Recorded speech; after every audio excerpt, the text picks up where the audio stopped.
పంక అన్న మాట ప్రకారం నువ్వు నాకు 100 ముద్దులు ఇవ్వాలి.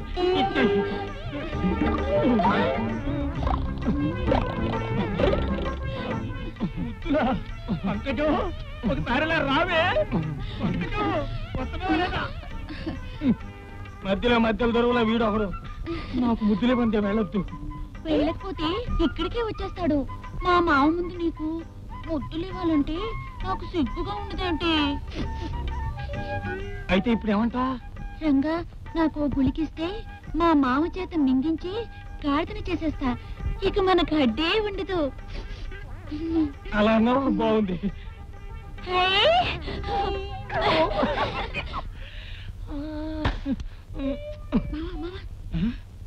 ఏమిటి ఇదంతా? గాడిద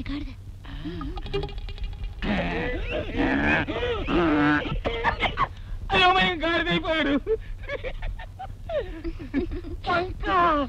రంగా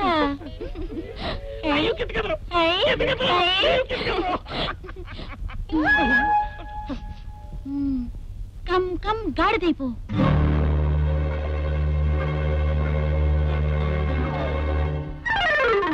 నన్ను గాడిదం చేస్తే నేను ముద్దులలో పెట్టుకొని. నీ గాడిద ముఖానికి ముద్దులు కూడానా?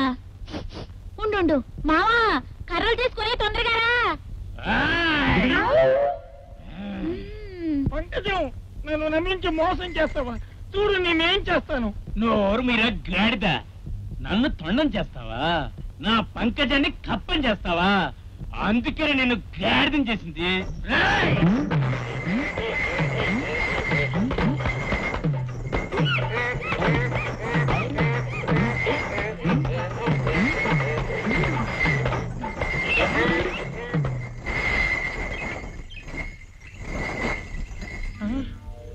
ఇంటికి తాళం వేసిందే. స్వామివారు ఎక్కడికి వెళ్ళారో ఏమో. ఇప్పుడు ఈ గాడిద రూపంతో ఇంటికి ఎలా వెళ్ళను? అమ్మకి నా మోహం ఎలా చూపించను?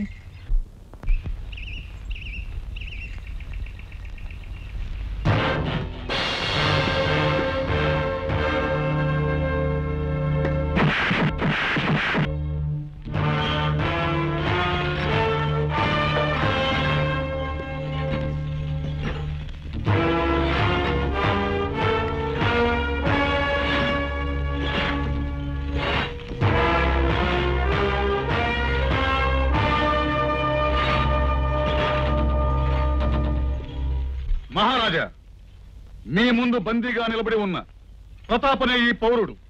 ఇంతకు ముందే మీకు తెలుసు, ఇతడు బందిపోడు దొంగ. ఎవడ్రా దొంగ? ముసుగు వేషంతో ప్రజల్ని దోచుకునే నువ్వురా నిజమైన బందిపోటు దొంగవు. దొంగను దొంగ అంటే ఎవ్వరూ ఒప్పుకోరు మహారాజా. మహారాజా, వాళ్ళ మాటలు నమ్మకండి.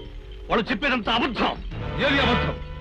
మీ అనుచరులతో ముసుగు వేషాల్లో వచ్చి ప్రజలను దోచుకోవడం అబద్ధమా? మార్గ మధ్యంలో యాత్రికుల్ని కొల్లగొట్టడం అబద్ధమా? పట్టి బంధించబోతే తప్పించుకుని పారిపోవడం అబద్ధమా? అన్ని అబద్ధాలే. ఆ రోజు దోచుకోబోయింది నువ్వు, నా చేత చావు దెబ్బతిని పారిపోయింది నువ్వు. మహారాజా, రక్షించవలసిన రాజభటులే ప్రజల్ని భక్షిస్తుంటే చూసి నా గుండె మండింది, నా రక్తం ఉడికింది, నా పౌరుషం పరమళ్ళు తక్కింది. అందుకే ప్రజల్ని కాపాడుకోవడం కోసం నేను కత్తి పట్టాను. చట్టాన్ని చేతుల్లోకి తీసుకుని తమ ఇష్ట ప్రకారం ప్రవర్తించే హక్కు పౌరులకు లేదు. ప్రజల్ని కాపాడటం ప్రభువులుగా మా ధర్మం.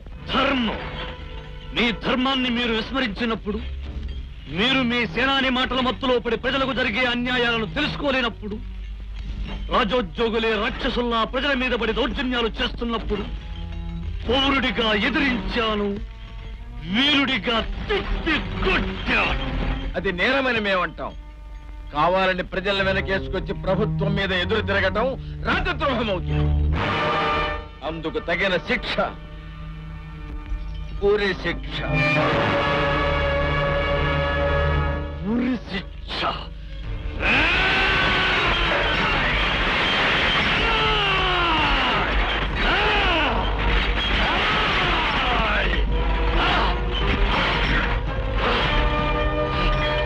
మహారాజా, నిజంగా మీరు ఉరివేస్తున్నది నాకు కాదు, న్యాయానికి, ధర్మానికి. ఈ రోజు ఈ ప్రతాప్ను ఉరి తీసినంత మాత్రాన మీ అక్రమాలను అడ్డుకునే వాళ్లే ఉండరని భ్రమపడకండి. మీ అధికారానికి ఆహుతైపోతున్నా ఈ ప్రతాప్ అంతరాత్మ అనంత వాయువుల్లో కలిసిపోకుండా అశేష ప్రజానీకపు అంతరంగాలలో అవతరించి వేలాది ప్రతాపుల్ని సృష్టిస్తుంది. మీ దుర్మార్గాలను తుదముట్టిస్తుంది. గుర్తుంచుకోండి. తీసుకెళ్ళండి.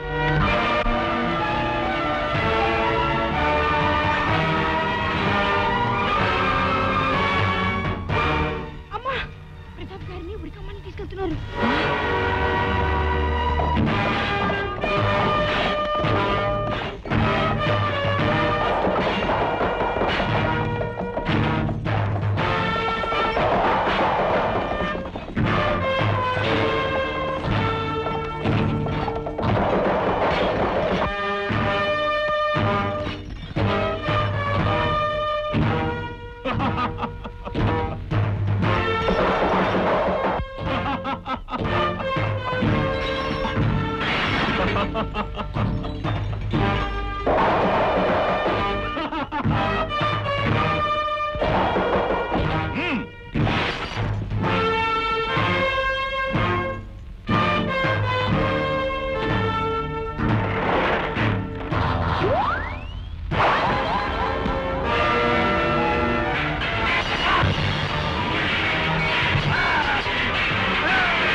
కుమారి,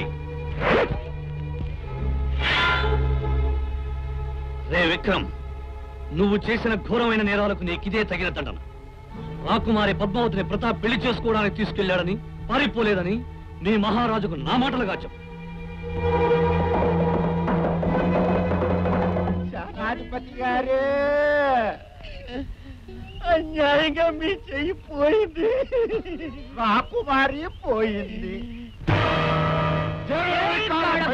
అప్పచ్చి అప్పచ్చి అప్పచ్చి అప్పచ్చి అప్పచ్చి. వికట ముఖ, ఏమిటి విషయం? విశేషమే, మీ పరిరక్షిత అటవీ ప్రాంతములోకి ఓ జంట ప్రవేశించింది. చూడండి.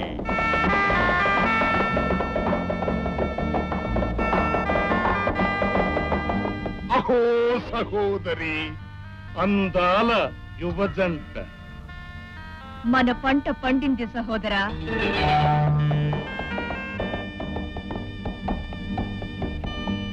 కొంచెం ఆగండి. ఎండ చాలా తీవ్రంగా ఉంది. అయితే ఎండ తగ్గేంత వరకు ఆ చెట్టు నీడను విశ్రాంతి తీసుకుని వెళ్దాం.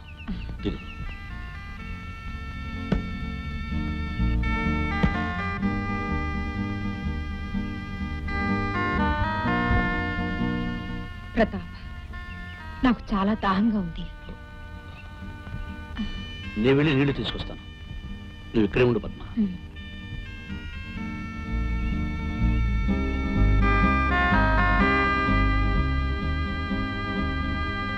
ఆ అందగాడు నావాడు.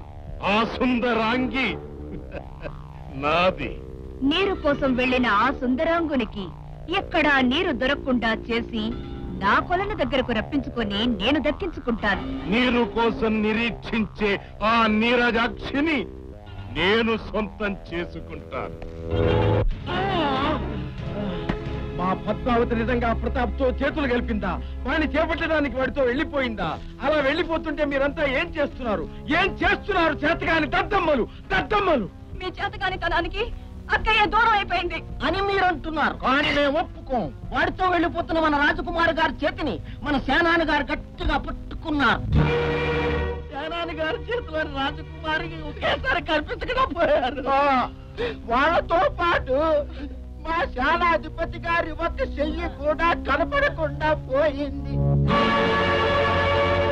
ఇంకా అక్కడే ఉంటే మా మొండి మెత్తలకాయలు కూడా ఎగిరిపోతాయేమోనని.